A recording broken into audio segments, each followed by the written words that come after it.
ایک صاحب سے میں نے کہا کہ جناب وہ 2000 ریال لگ گیا تو کیا کرنا ہے؟ کہنے کوئی مسئلہ نہیں، پاسپورٹ نواں بنوا لو، گنجائش ہے، یعنی ہر شے کا حل ہے۔ تو میں نے کہا یار اب عمرہ کرنے جاتے وقت بھی بندہ دھوکہ دے کے جائے، اللہ کے گھر جاتے وقت بھی اس طرح کی حرکت کرے، کیا حال ہو گیا؟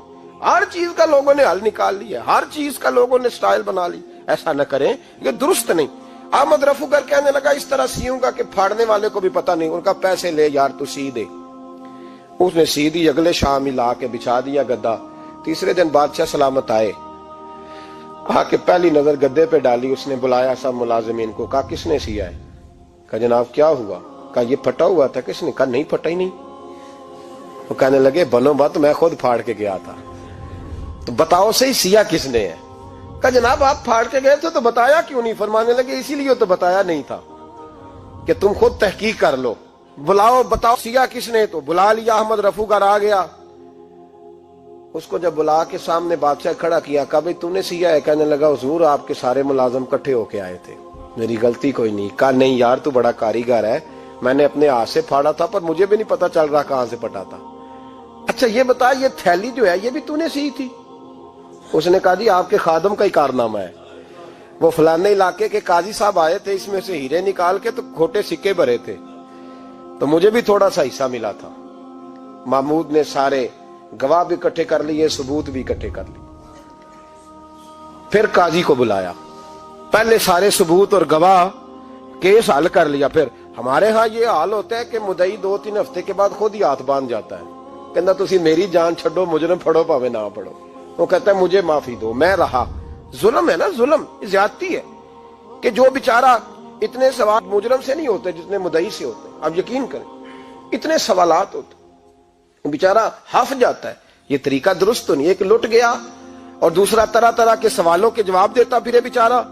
سارے ثبوت اکٹھے کر کے قاضی صاحب کو بلایا، تنہائی میں لے جا کے محمود غزنوی نے کہا قاضی صاحب آپ سے غلطی ہو گئی، غریب آدمی تھا، وہ لٹ گیا ہے، اس نے تو بڑی مشکل سے کچھ ہیرے جمع کیے تھے اور اس کی کل کائنات تھی، تو آپ اس کا مال اسے دے دیں، بات ختم۔ قاضی صاحب کہنے لگے آپ مجھ پہ الزام لگا رہے ہیں، سوال ہی نہیں پیدا ہوتا۔ آپ میری داڑھی دیکھیں، آپ میرا اعزاز دیکھیں، دنیا جانتی ہے میں اس طرح۔ قاضی صاحب انسان بھول ہی جاتا ہے، بندہ بھول جاتا ہے، غلطی ہوگی، مال نے کہا نہیں سب کہا میں تنہائی میں پوچھ رہا ہوں، میں اس وقت پوچھ رہا ہوں جب دوسرا موجود کوئی نہیں، آج توبہ کر لے، میں کچھ نہیں کہوں گا، تو میری زبان پہ اعتبار کر، تجھے پتہ ہے میں جو کہتا ہوں اس پہ عمل بھی کرتا ہوں، باز آ جا۔ پر قاضی نے کہا نہیں میری غلطی کوئی نہیں۔ محمود نے پھر بڑے دربار میں بلا لیا، مجمع عام میں۔ مہلت کے دنوں میں جو توبہ کر لے وہ بچ جاتے ہیں، لیکن لوگ رسوائیوں کے دنوں میں پھر واپس لوٹتے ہیں اگلا گھر دیکھ کے، پھر حالات اور طرح کے ہو چکے ہوتے ہیں۔ جب بڑے دربار میں قاضی کو بلایا، بھائی تو مانتا ہے کہ نہیں؟ اس نے کہا نہیں۔ تو کہا بلاؤ احمد رفو گر کو۔ جب وہ احمد رفو گر آیا تو بوڑھے قاضی کی ٹانگیں کانپنے لگی، جملے ٹوٹنے لگے، لفظ زمین پر گرنے لگے، بات صحیح نہیں ہوتی، زبان لڑکھڑانے لگی۔ محمود کہنے لگے قاضی میں نے تجھے کہا تھا وہاں مان جا بات، اب بڑے دربار میں بول۔ تو جب قاضی صاحب کی گردن خود بخود جھک گئی تو دنیا سمجھ گئی، کہا نکل جا میرے دربار سے۔ محمود بولے نکل جا، اتنی تجھے عزت دی، اتنی بڑی تنخواہ دی، قاضی بنایا، اور یہ تھوڑی سی رقم کے لیے، تھوڑی سی رقم کے لیے تو بددیانت ہو گیا، چل چلا جا، نکل۔ قاضی دربار سے نکلا تو لوگ لعنتیں برسانے لگے۔ کل جو دکانیں چھوڑ کے سلوٹ کرنے آتے تھے وہ کہنے لگے اس کی عمر دیکھو، اس کے کام دیکھو، دیکھو اس نے کیا کیا۔ گھر گیا، بچے جن کے لیے پاپ کمایا تھا، جنہاں لی تو پاپ کمائے ہن کتھے نہیں ہو تیرے کر دے۔ وہ بچے کہنے لگے ابا جی ہم تو سکول مدرسہ جانے کے قابل نہیں رہے، امید تھی کہ بیوی ساتھ دے گی۔ وہ کہنے لگی میں میکے کیسے جاؤں گی، گلی کی عورتیں طرح طرح کی باتیں بناتی ہیں۔ اور بھائی کامیابیوں کے بڑے سربراہ ہوتے ہیں، کوئی کامیاب ہو جائے تو سارے کہتے ہیں میری سپورٹ سے ہوا ہے، ناکامیاں ہمیشہ یتیم ہوتی ہیں، ناکامیوں کا کوئی سربراہ نہیں ہوتا۔ جب تک تو قاضی تھا تو بڑے بات تھی، ہر بندہ کہتا تھا رشتہ دار ہے، رسوائی ہو گئی تو وہ تیری آنکھ ہو یا سنگ ملامت کی چبھن، کون پہنچا ہے میرے درد کی گہرائی تک، دور شہرت میں تو یاروں نے کیا یاد بہت، ساتھ آیا نہ کوئی کوچے رسوائی تک۔ اور میاں صاحب کہنے لگے ساری عمر ہی آٹا گد ہے، میں لکھاں کیتے نہیں پیڑے، اب وقت آیا ہی تے محمد بخشا کوئی نہیں ہوں بیٹھا نیڑے، حالات ہی بدل گئے۔